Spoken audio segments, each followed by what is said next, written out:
문화재청이 세계 최대 규모의 고인돌로 평가받는 김해 구산동 지성묘를 훼손한 혐의로 홍태용 김해시장을 고발했습니다. 6.25 전쟁 초기 전황을 뒤집는 데 큰 역할을 했지만 제대로 평가받지 못했던 마산 방어 전투를 알리기 위한 움직임이 시작됐습니다. 수산과학원과 경상남도가 거제 해역에서 지난 15일까지 예찰한 결과 100제곱미터당 50마리 이상의 노무라 입깃 해파리가 발견돼 특보를 발령했습니다. 통영과 거제 지역의 시내버스가 내년 3월 중으로 광역 환승 할인제를 도입합니다.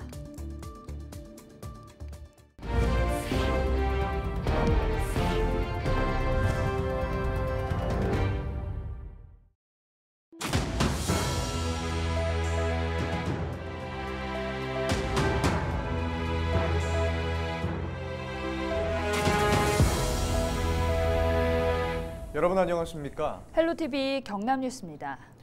문화재청이 세계 최대 규모의 고인돌로 평가받는 김해 구산동 지성묘를 훼손한 혐의로 홍태용 김해시장을 고발했습니다. 경찰 조사가 시작되면 담당 공무원과 시행사는 물론 경상남도와 전직 시장까지 조사가 진행될 것으로 예상돼 파장은 더욱 커질 것으로 보입니다. 보도에 김영민 기자입니다.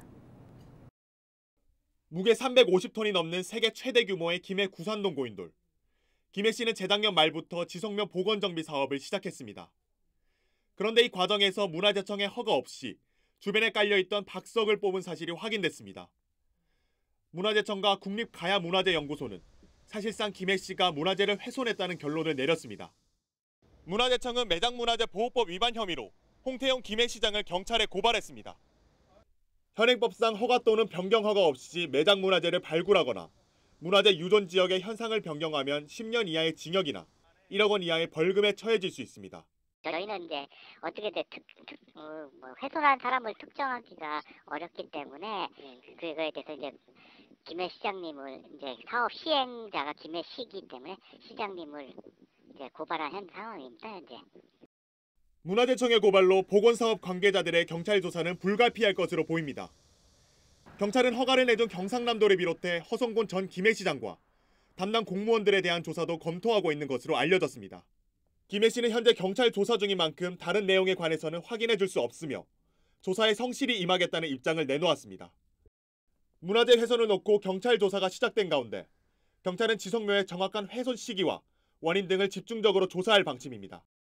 헬로TV 뉴스 김영민입니다. 혹시 마산 방어 전투라고 들어보셨습니까? 마산 방어 전투는 6.25 전쟁 당시 한국군과 미 제25사단이 연합해 진격하는 북한군 제6사단을 막아낸 전투인데요. 전쟁 초기 전황을 뒤집는 데 큰 역할을 했지만 그동안 제대로 된 평가를 받지는 못했습니다. 이처럼 잊혀가는 마산 방어 전투를 알리기 위한 움직임이 지역에서 시작됐습니다. 보도에 표영민 기자입니다. 창원시 진북면에 있는 서북산. 6.25 전쟁 초기 최후의 보루였던 낙동강 방어선 중 한 곳으로 마산 방어 전투가 있었던 곳입니다. 서북산 전투에서는 고지의 주인이 19번이나 바뀔 정도로 한미 연합군과 북한군 간 치열한 공방이 벌어졌습니다. 연합군 1000여 명의 희생으로 전황을 뒤집고 반격의 발판을 마련했지만 마산 방어 전투는 크게 알려지지 않았습니다. 미군 주도로 전투가 치러졌고 국내에 남아있는 관련 자료도 적었기 때문입니다. 조명받지 못했던 마산 방어 전투를 알리기 위한 노력이 지역에서 시작됐습니다. 창원시립 마산박물관은 지난 15일부터 마산 방어 전투를 주제로 한 특별전을 열고 있습니다. 그간 알려지지 않았던 마산 방어 전투를 널리 알리고 그리고 조명할 수 있는 계기를 만들려고 이번 특별전을 마련하게 되었습니다. 특별전에는 전투 현장에서 발굴된 철모와 장구류 100여 점, 전쟁 사진 등이 처음으로 공개됐습니다. 전쟁의 아픔과 마산 방어 전투의 역사적 의미에 관람객들은 숙연해집니다. 마산 전투에 대해서 몰랐는데 와서 구경하면서 조금 더 알게 됐습니다.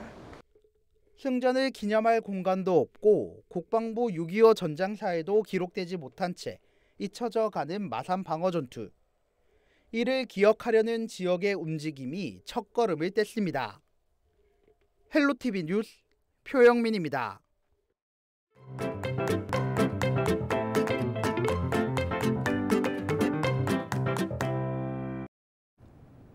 여름철 동굴 탐방은 더위를 피할 수 있으면서 동시에 색다른 볼거리를 제공해 관광지로 인기가 많은데요.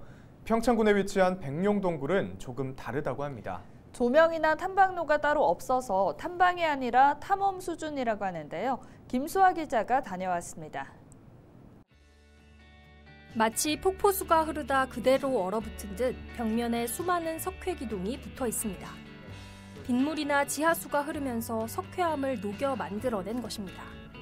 이곳에 들어오려면 먼저 준비가 필요합니다.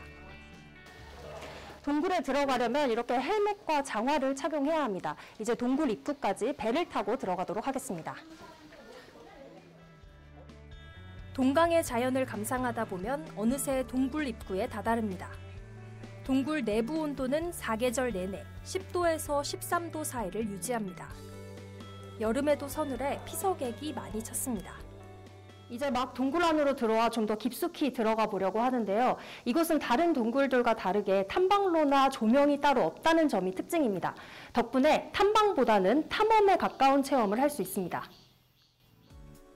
동굴 안에서 허리를 필 수 있는 구간은 많지 않습니다. 쪼그리고 오리걸음으로 걷거나 옆으로 걸어야 통과할 수 있습니다. 입구로부터 250m가량 가다 보면 개구멍이라는 곳을 만납니다. 네, 여기는 아기가 배밀이 하듯이 사람이 기어야지만 통과할 수 있는 곳인데요. 사람 한 명도 기어 나오기가 쉽지는 않습니다. 1979년 천연기념물로 지정된 백룡동굴 안에는 유독 신기하게 생긴 동굴 생성물이 많습니다. 삼겹살 모양부터 손 모양, 진주, 아이를 안고 있는 엄마의 모습 등을 찾는 재미도 있습니다. 또 탐방 내내 전문 해설가가 동행해 동굴이 형성된 원리와 각종 생성물에 대한 설명을 들을 수 있습니다. 석회질 성분이 침전되면서 만들어지는 것이 동굴 생성물인데 이렇게 위에서 아래로 자란 거를 종묘석, 그리고 종묘석에서 떨어진 물방울에 의해서 밑에서 이렇게 위로 올라온 것을 석순이라고 합니다. 종묘석과 석순이 서로 만나게 되는데 이럴 때 기둥 주자를 써서 우리는 석주, 이렇게 생긴 석주가 만들어집니다. 실감나게 동굴을 구경하고 체험할 수 있다 보니 인기 만점입니다. 더운데 여기 너무 시원해서 좋고요. 그리고 어렸을 때만 책에서 보던 거 직접 보니까 애들한테도 학습에 도움이 될 것 같고. 동굴 무서웠는데 재밌었어요. 백룡동굴을 탐방하다 보면 아주 깨끗한 물에서만 산다는 엽새우를 비롯한 56종의 생물도 볼 수 있습니다. 동굴을 있는 그대로 보존하고 훼손을 막기 위해 평창군은 하루 입장 인원을 240명으로 제한하고 있습니다. 네, 이렇게 2시간에 달하는 동굴 탐험을 마쳤습니다. 국내에 들어갈 수 있는 동굴의 수는 총 14곳인데요. 이 백룡동굴이 유일한 체험형 탐험 동굴이라고 합니다. 동굴 체험이 여름철 피서의 한 방법이 될 것으로 보입니다. 지금까지 기자가 간다, 김수아였습니다. 안심하고 지낼 수 있는 거주지를 마련한다는 게 쉽지만은 않습니다. 사회에 갓 나온 청년들에게는 더욱 큰 부담이 되기도 하는데요. 경남에서는 청년들의 주거 안정을 위해 어떤 정책들이 시행되고 있을까요? 허준원 기자가 살펴봤습니다. 사천시 용강동에 있는 한 건물. 지어진 지 얼마 안 돼 보이는 깔끔한 외관에 앞쪽에는 주차장도 마련돼 있습니다. 경남도와 사천시가 청년들의 주거 안정을 위해 마련한 경남 청년주택 거북이집입니다. 이곳 사천 거북이집은 서부 경남에서 처음으로 지어진 경남 청년주택입니다. 오는 26일까지 입주자 모집을 진행하고 이르면 다음 달부터는 입주가 시작될 예정입니다. 입주 신청 대상자는 사천에 주소지를 둔 만 19세 이상, 39세 이하 미혼 청년입니다. 또 무주택자의 기준 중위소득이 120% 이하여야 하는데 이는 올해를 기준으로 1인당 한 달 소득 233만 원 정도입니다. 사천 거북이집의 한 달 임차료는 약 15만 원. 보증금도 100만 원 정도라 입주 청년들의 금전적 부담을 덜 수 있을 것으로 보입니다. 1층에는 청년들이 함께 사용할 수 있는 공유 주방이나 체험활동 공간도 마련할 계획입니다. 향후 입주가 완료되면 청년들의 주거 안정과 그리고 자립 지원에 실질적인 도움이 될 것으로 기대되고, 그리고 공동생활을 통해서 청년들의 일자리 창출과 청년들이 자라가는 데 실질적으로 큰 도움이 될 것으로 기대를 하고 있습니다. 사천 거북이집은 경남 5호 청년주택으로 창원과 김해, 고성에서 이미 운영되고 있으며 진주에도 6호나 7호 거북이집이 들어설 예정입니다. 청년주택뿐만 아니라 월세나 전세보증금 반환보증료를 지원해주는 사업도 경남도와 각 지자체에서 함께 진행하고 있습니다. 월세 지원 사업의 경우 만 19세부터 34세까지의 무주택 청년을 대상으로 지원되는데 올해 진주시에서만 500명이 넘는 신청자가 몰렸습니다. 이번 달 22일부터는 국토교통부에서 주관하는 청년 월세 한시 특별 지원 사업 신청도 시작됩니다.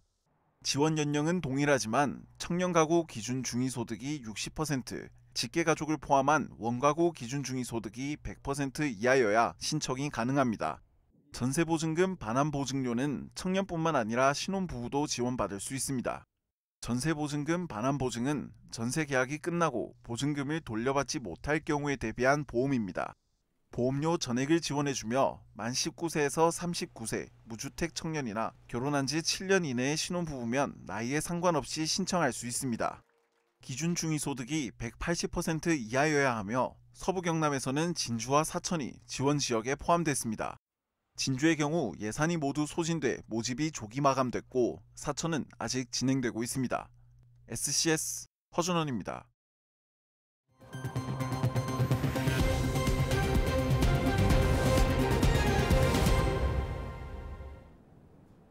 17일 하루 경남 지역에서 발생한 코로나19 신규 확진자가 11,631명이 발생했습니다. 이 중 68명은 해외 입국이며 나머지는 지역 내 감염입니다. 지역별로는 창원이 3,587명, 김해 1,881명, 진주 1,452명 순으로 많았습니다. 현재 입원 치료 중인 환자는 102명이며 위중증 환자는 13명입니다. 이날 경남에서는 5명의 사망자가 추가로 발생했습니다. 통영과 거제 지역의 시내버스가 내년 중으로 광역 환승 할인제를 도입합니다. 거제시와 통영시는 환승 이용 규칙과 횟수, 시간 조정 등 협의를 거쳤습니다. 논의 결과 시내버스를 이용한 후 40분 안에 다른 지역 시내버스로 갈아탈 때 1회에 한해 성인 기준 1,450원의 요금을 할인해주는 것으로 정했습니다. 두 지역의 광역 환승 할인제는 내년 3월 중으로 도입될 예정입니다. 경남 해역에 노무라 입기 대파리 주의 단계 특보가 발령됐습니다. 수산과학원과 경남도는 지난 15일까지 예찰한 결과 거제 해역에서 100제곱미터당 50마리 이상의 노무라 입기 대파리를 발견하면서 특보를 발령했습니다. 노무라 입기 대파리는 독성이 강해 어구 손실 등 어업 피해뿐만 아니라 해수욕객 쏘임 등의 피해를 줍니다. 경남도는 주의 단계가 발령됨에 따라 현장 감시 체계를 강화하고 해파리 제거 작업을 실시할 계획입니다. 양산의 한 아파트에서 위층 주민을 흉기로 협박한 40대 남성이 경찰에 붙잡혔습니다. 47살 A씨는 평소 윗집 주민과 층간소음으로 사이가 좋지 않은 상황에서 윗집 주민이 본인의 집 출입문을 발로 차는 소리를 듣고 화가 나 흉기를 들고 협박한 혐의를 받고 있습니다. 경찰은 A씨의 진술을 바탕으로 정확한 사건 경위를 조사 중입니다. 경상남도청 어린이집이 새 단장을 하고 다시 문을 열었습니다. 경상남도는 도청 어린이집이 지난해 9월 국토교통부의 공공건축물 그린 리모델링 지원 사업 공모에 선정돼 리모델링 공사를 시작했고 18일 재개원했다고 밝혔습니다. 그린 리모델링 지원 사업에는 사업비 12억 4천만 원이 투입됐습니다. 도청 어린이집은 내외부 단열재와 LED 조명, 냉난방기와 공기순환기 등 효율이 높은 설비로 대부분 교체됐습니다. 김해 지역 학생과 지역민의 배움 공간인 무계 행복마을 학교가 개관식을 열고 본격적인 운영에 들어갔습니다. 김해 무계기억 저장소의 문을 연 행복마을 학교는 연면적 726제곱미터 2층 규모로 다목적실과 강의실, 제빵과 공작실 등을 갖췄습니다. 김해 세 번째 무계 행복마을 학교는 지역의 역사자원 전시와 주민 평생학습 공간 등으로 활용됩니다. 이상으로 뉴스를 마칩니다. 함께해 주신 여러분 고맙습니다.